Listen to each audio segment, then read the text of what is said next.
كنت بالكويت، وهاي القضية هزتني في حياتي. يعني أهم قضية إذا تسألني ما سألت، بس أنا أقول لك إذا تسألني ما هي أهم قضية هزتك في الحياة، أقول لك هاي القضية.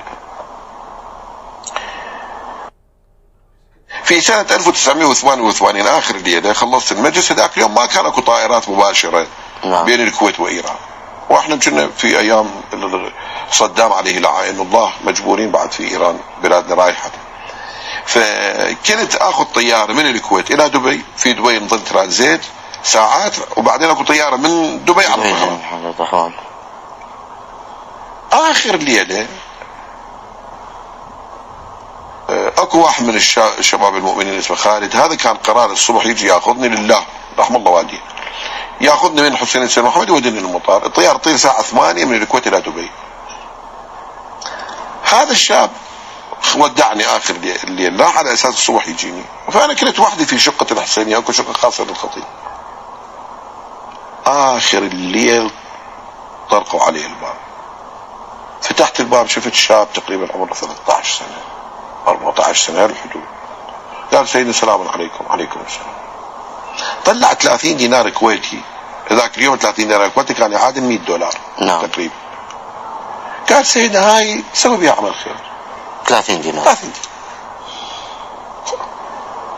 احنا بنشجع على عمل الخير. اخذ من عنده 30 دينار، عمي رحم الله والديك، ربي شاهد على المنبر وكم قلت وين هذا الولد؟ خليه يجي يعرفني نفسه. بعد ما شفته، ما ادري منو كان، مات بعد ما شفته. اخذت 30 دينار، اجيت الى دبي، من دبي اجيت الى طهران، اجيت الى قم. بس وصلت الى قم وانا تقريبا نص ساعه، واحد من اصدقائنا خباز اسمه سعيد طرق علي الباب، جاي يزورني. السلام عليكم. ايام الحرب الايرانيه العراقيه. سلم علي، قال لي سيدنا ما عندك فد مبلغ عمل خير، فلوس خبز خالي؟ سبحان الله. قلت له شلون؟ قال اكو جماعه من المشردين بالحرب، هذول جايين من مناطق الحربيه. نعم. الى قم. وصفت مناطقهم. نعم. هذول اباهم مقتولين، عوائل، ايتام، ارامل، يجون باب الخبازه مالتي، يقول يعطيني 5 قرص فلوسه بعدين اجيب. هذا مبين ما عنده، لما يقول بعدين اجيب. قلت له بيش قرصة الخبز عندنا؟ قال لي ذاك اليوم قرصة الخبز كان تومان واحد. تومان واحد. الفلوس انا قلبتها الى الايراني صار 15,000 تومان. 30 دينار ذاك اليوم كان يعادل 15,000 تومان ايراني. نعم. يعني كم قرصة خبز؟ 15,000 قرصة خبز. شلت المبلغ اعطيته لهذا سعيد الخباز. قلت تعال رحم الله والديك. قلت عيني اللي يجي قال لك فلوس وما عنده من هاي الفلوس 15,000 قرص وما يصير. ورا اسبوع اجاني سعيد قال سيدنا هاي الفلوس عجيبه كان بها البركه. قلت شو؟ قال هاي اقلا شبعت 15,000 بطن جائع من المشردين بالحرب، ارامل وايتام. هاي شلون فلوس متبركه يا اخي؟ شلون فلوس متبركه؟ فكر.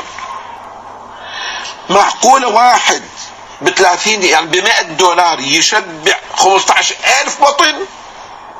تدري الان لو تريد انت عندك ضيف توديه للمطعم، ضيف واحد، نعم، وتطلعون اكثر من $100 يصرف عليك. 15,000 انسان، ومو انسان زنقين وصديق، لا فقراء مساكين ايتام وارامل يشبعون ب 15,000 تومان. 30 دينار. زين. هذاك الولد بعد ما شفت موفق. هذا اللي الله سبحانه وتعالى بالقرآن يقول وما تقدموا لأنفسكم من خير تجدوه عند الله. هذاك الولد أنا وينه ما أدري، 13 كان عمره، الآن القضية أنا أذكرها ورا تقريبا 25 سنة، ما أدري ايش كم سنة أحسن. يعني هذا الولد أنا عمره فوق 40 سنة، الآن حتما عنده زوجة وأطفال والله يوفقه وأينما كان. هذاك اليوم دفع $100 يعني 30 دينار كويتي، شاب بدون ما يدري ايش راح يصير لله. لما جاي اخر الليل يدق علي الباب يقول سيدي هذا سوي عمل خير لله. 15,000 بطن ارمله ويتيم يشبعون. ما اتصور في تاريخ البشريه الا مثل بدون ان تطلب منه، بدون ان تطلب منه، بدون ان تعرف انه منه. صحيح. و$100 واحد ينطي لاجل نزوه شهوانيه وتذهب ادراج الرياح. هذا ما يحصله. نعم. هذا توفيق الإلهي سماحة السيد. رحم الله والديك الآن. التوفيق الإلهي. شكرا لكم سماحة السيد. الله انتهى وقت هذه الحلقة. شكرا جزيلا.